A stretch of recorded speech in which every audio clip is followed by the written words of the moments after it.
with all of you. And I love Amy, Bill, and Ann's passion for what this is all about. Thank you for inviting me. Thank you very much for allowing me to participate in this evening.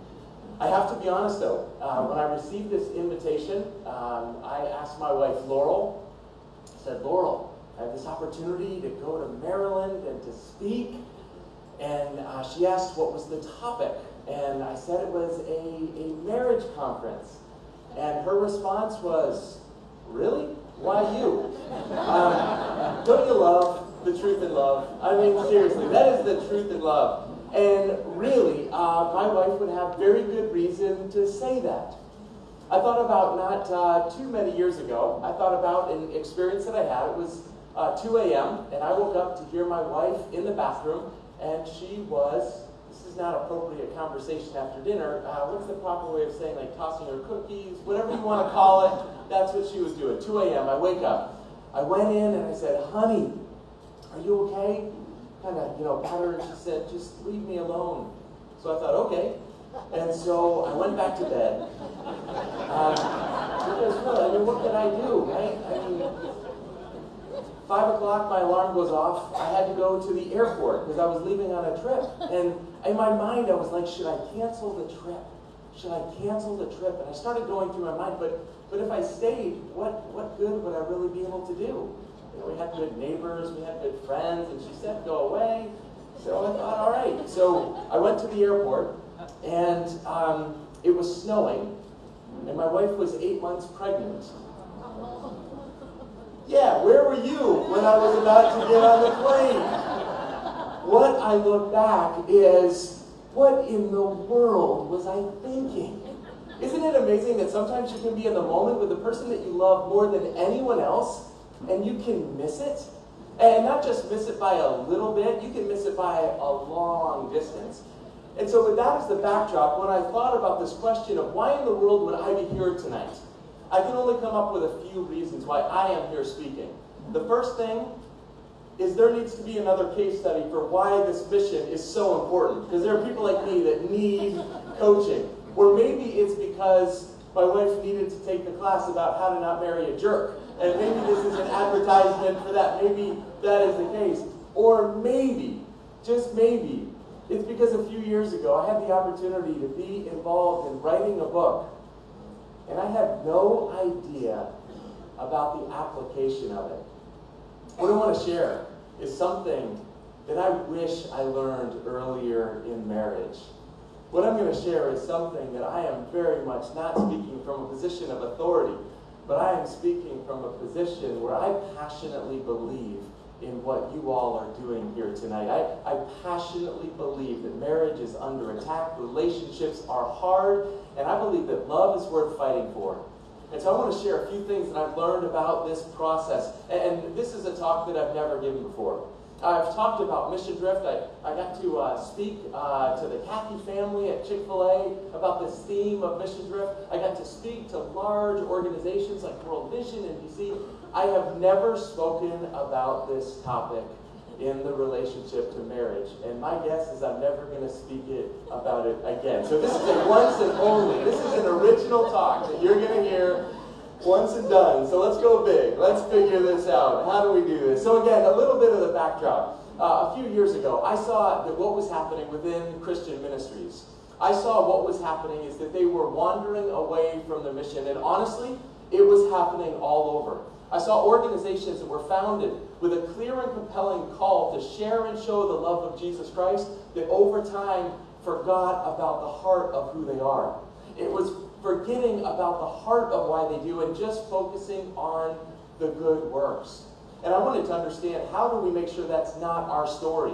How do we make sure that as we grow, as we professionalize, that we don't wander away from our core faith commitments? And what we found shocked us. We found, as we opened up the history books, that mission drift is prevalent. You can find it everywhere. You could go to Cambridge, Massachusetts, and you could have a tour of Harvard University, and etched in stone, you will see things about the founding mission statement. Did you know that the founding mission statement of Harvard University is this? To be plainly instructed and consider well that the main end of your life and studies is to know God and Jesus Christ. Did you know that's what it was created to do? It is unambiguous. Don't clap, because today that's not what it does. But it's beautiful what it was created to be. Did you know that 100 years after the founding of Harvard University, there was a group of individuals that saw what was happening at Harvard, and they said, we've got to have an alternative. So they moved south. They moved to New Haven, Connecticut. And they said, we've got to make sure that we create an institution of higher education that does not wander away from the core commitment to Jesus Christ. And so where Harvard's logo was Veritas, truth, they said, we got to make sure our logo is not just truth, but seen within the light of Christ. And so they said, our motto is going to be Lux et Veritas, light and truth. Did you know that even on a Harvard diploma today, you see the word Veritas, and then around it, it says Christo et Ecclesia, truth for Christ and the church. Etched into stone, not etched into hearts. On a diploma, but not in practice.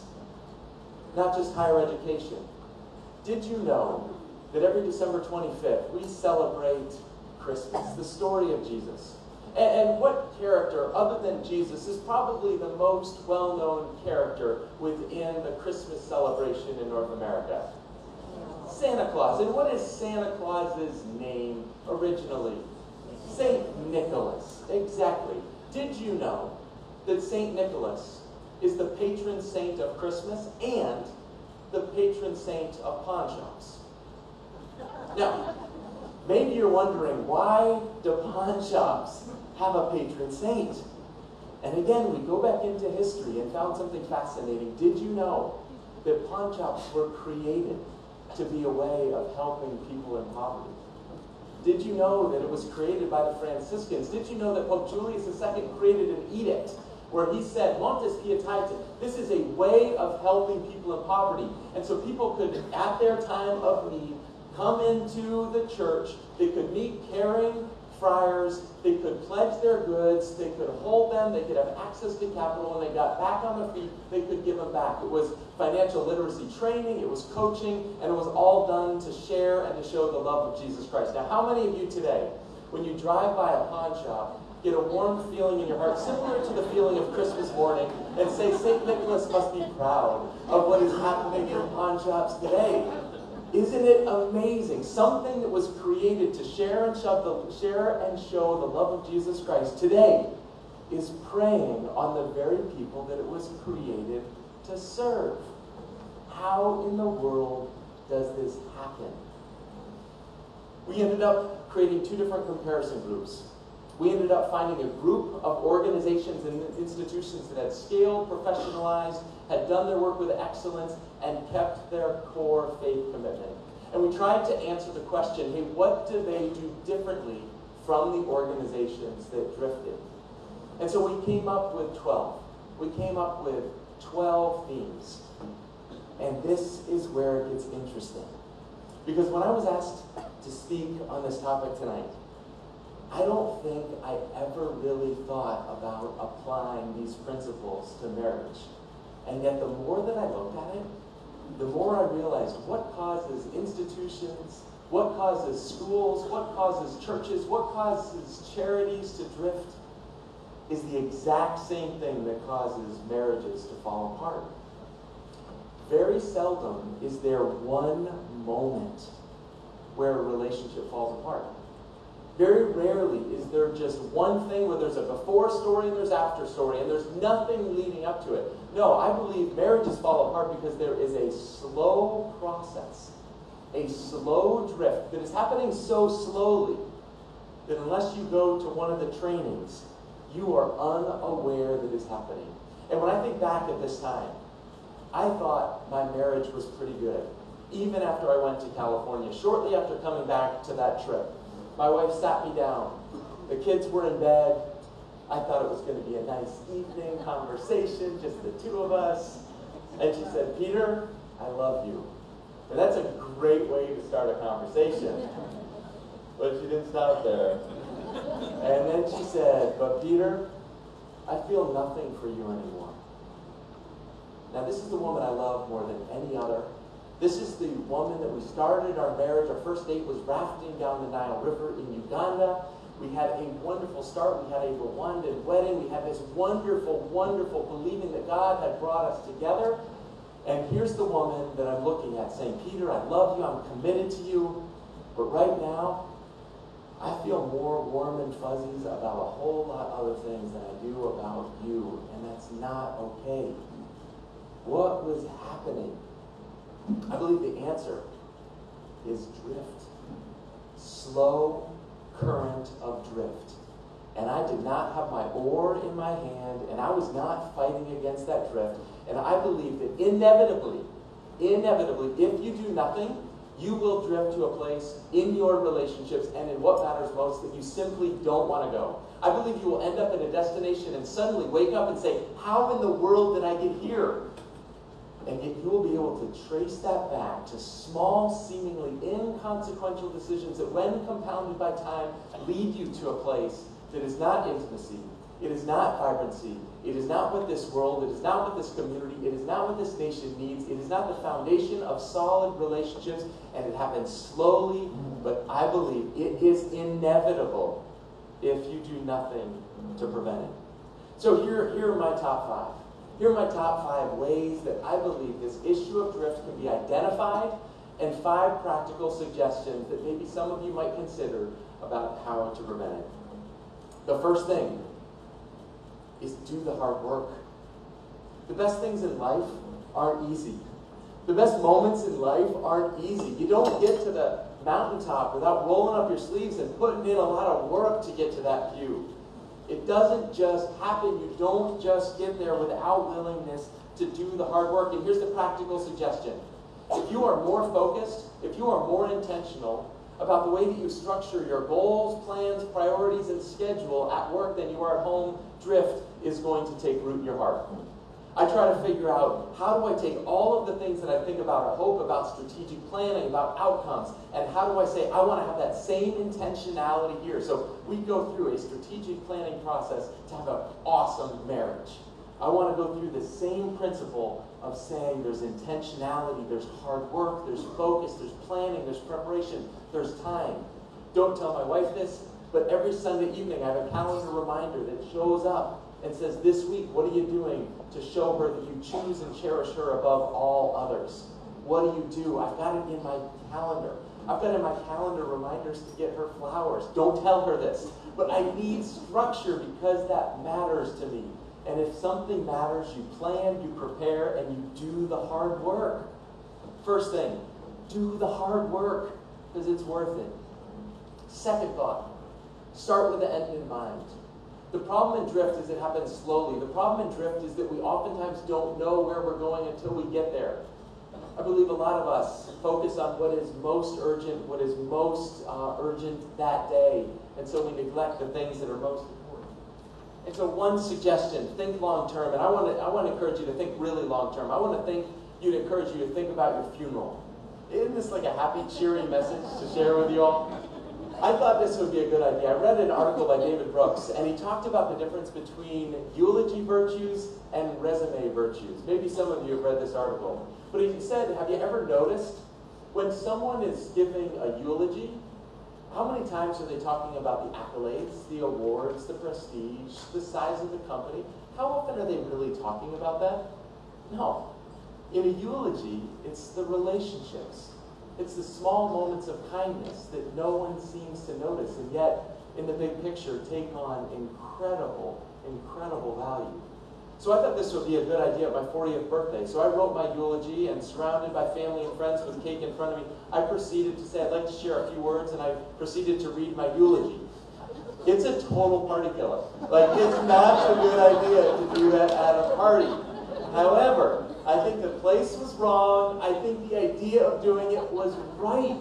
Because when we think about the end, we might just live differently today as a result. Second suggestion, start with the end in mind. Think where you want to be and then act differently today. What do you want in your marriage? I can tell you that what I want in my marriage is what I saw when my grandmother was with my grandfather, and I was at that moment when my grandfather passed into eternity. It was actually our 10th anniversary. Instead of going on a date, we thought we would just stop in at the hospital. And as we were at the hospital, we saw that something was changing. The breathing was different. The doctors showed extra concern. The staff was there. And it was clear that my grandfather was going to be passing into eternity. And so we stayed with him that night. And as my grandfather breathed his last, as the heart rate flatlined, my regal grandmother took her body and she threw it on her husband, then married almost 60 years, and she wept. And I said, that's what I want at the end. I want to say I lived well and I loved my wife well. Start with the end in mind. Live your eulogy today. Third thing, I think if we are serious about this issue of drift, we measure what matters. I was concerned about the impact that the ministry was having around the world, and so we launched this massive initiative to listen, monitor, and evaluate the impact in the 16 countries where we operate. Massive investment of resources, massive systems that we created, significant time. What I was struck by is I had never done the most basic listening or evaluation at home. I had never asked my wife, how am I doing as your husband? How am I doing as a dad? Maybe because I didn't want to know the answer. I was surprised when my wife said that, and I never want to be surprised again. So you know what I do? I ask my wife how I'm doing on a quarterly basis. And I have data that I can show you with a graph. It sometimes goes up and sometimes goes down about how I'm doing. Now, maybe you don't have to go through that extreme, but I've also noticed that if I take her out to dinner at her favorite restaurant before administering the survey, results are better. So I totally try to make the system as much as possible. I'm not going to give it to her other times, but there's something that happens where I say, because I love you, I want to listen. I think loving involves listening, and I never had a way of really listening well to my wife, and so I was surprised. I just texted her actually tonight, because I'm like away on a Friday night, kind of lose some points on that one, and she gave me a 9 tonight. So I asked her, how am I doing? I'm a 9 tonight, so I'm feeling good. And I'm leaving right after this to get home before she goes to sleep.